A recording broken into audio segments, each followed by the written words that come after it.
بے شک اللہ اپنے بندوں پر بڑا ہی مہربان اور نہایت ہی رحم کرنے والا، رؤوف اور رحیم ہے، بڑا مہربان ہے، کرم فرماتا ہے۔ اللہ تعالیٰ اپنے بندوں سے بڑا جلد راضی ہو جاتا ہے، وہ اپنے بندوں کو بہت زیادہ مشقت میں نہیں ڈالتا، وہ اپنے بندوں سے اپنی نعمتوں کا بدلہ نہیں چاہتا، وہ سخت مشقت والی عبادتیں نعمتوں کے بدلے نہیں چاہتا، وہ بڑی جلدی رحم فرماتا ہے۔ میرے نبی پاک صلی اللہ تعالیٰ علیہ وآلہ وسلم نے ارشاد فرمایا، بعض احادیث میں لفظ یہ ہے کہ اللہ اپنے بندوں کو دیکھ کے مسکراتا ہے جو اس کی شان کے لائق ہے۔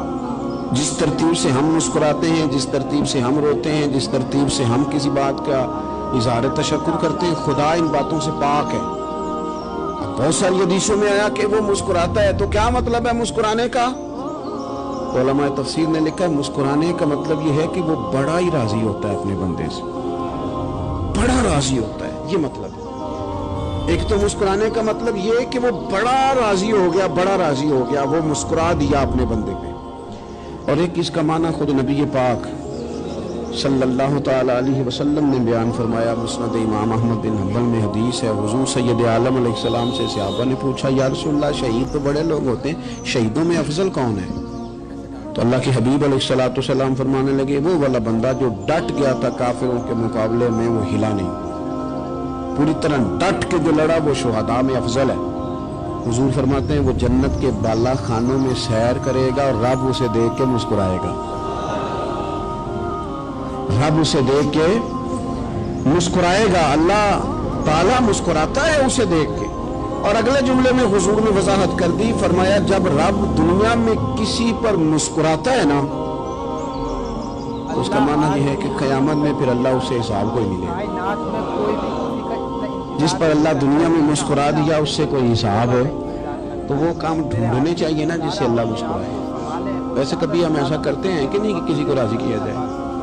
یہ کام ہم کرتے ہیں کہ ہماری کمپنی کا جو سربراہ ہے وہ ہم سے راضی رہے، جس ادارے میں ہم پڑھاتے ہیں اس ادارے کا بڑا ہم سے راضی رہے، یہ کرتے ہیں ہم۔ اس کے لیے کچھ نہ کچھ ہیلے بہانے ہم کرتے ہیں، برادری، قبیلہ، علاقہ، بستی، لوگ کسی طریقے سے ہمارے ساتھ مطمئن رہیں، کرتے ہیں نا یہ سارے کام۔